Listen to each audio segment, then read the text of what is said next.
રક્ષાબંધન પર પિયરમાંથી 3 વસ્તુઓ ભૂલે ચૂકે ક્યારેય ન લાવતા. પતિ બરબાદ થઈ જશે. પરણેલા બૈરાઓ તરત જોઈ લો. નમસ્કાર મિત્રો, આપ સૌનું હાર્દિક સ્વાગત છે.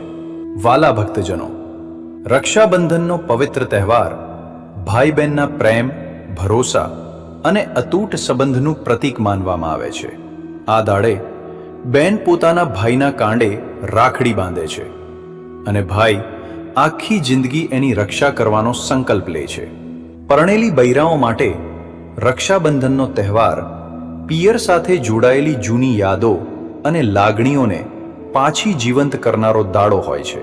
પણ કેટલીક જૂની રીત રિવાજની માન્યતાઓમાં એવું કહેવાય છે કે રક્ષાબંધનના દાડે પિયરમાંથી સાસરે અમુક વસ્તુઓ લાવતી વખતે ખાસ ધ્યાન રાખવું જોઈએ. ચાલો જાણીએ એવી 3 વસ્તુઓ જેને લઈને આપણા સમાજમાં જાત જાતની માન્યતાઓ ચાલતી આવે છે. પણ એ પહેલા, હે માતા લક્ષ્મી, તમારી આગળ નમ્ર અરજ છે કે જે કોઈ ભક્ત તમારો આ વિડીયો લાઈક કરે અને ચેનલને સબસ્ક્રાઇબ કરીને તમારું નામ કોમેન્ટમાં લખશે, એની દરેક મનોકામના એક જ મહિનામાં પૂરી કરી દેજો. હવે ધ્યાન દઈને સાંભળજો. પહેલી વસ્તુ છે મીઠું. કેટલીક લોકમાન્યતા પ્રમાણે પરણેલી સ્ત્રીઓ એ રક્ષાબંધનના દાડે પિયરમાંથી મીઠું લઈને સાસરે આવવાનું ટાળવું જોઈએ. એવું માનવામાં આવે છે કે મીઠાને સંબંધો અને ઘરની ઉર્જા સાથે જોડીને જોવામાં આવે છે.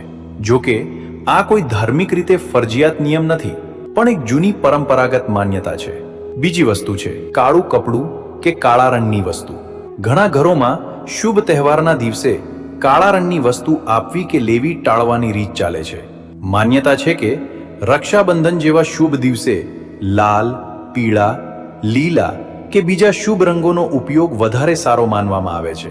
પણ કાળો રંગ પોતે અશુભ નથી, એટલે એને ફક્ત ઘરની કે પરિવારની રીત રિવાજ તરીકે જ સમજજો. ત્રીજી વસ્તુ છે તૂટેલી કે બગડેલી વસ્તુ. રક્ષાબંધનના દાડે પિયરમાંથી તૂટેલી, ફાટેલી કે બગડેલી વસ્તુ સાસરે લાવવાથી બચવાની સલાહ આપવામાં આવે છે. જૂની માન્યતા છે કે શુભ દાડે ઘરમાં સાફ સુથરી અને કામની વસ્તુઓ જ લાવવી જોઈએ. એનાથી ઘરમાં સારો માહોલ અને શુભ ભાવ જળવાઈ રહે છે.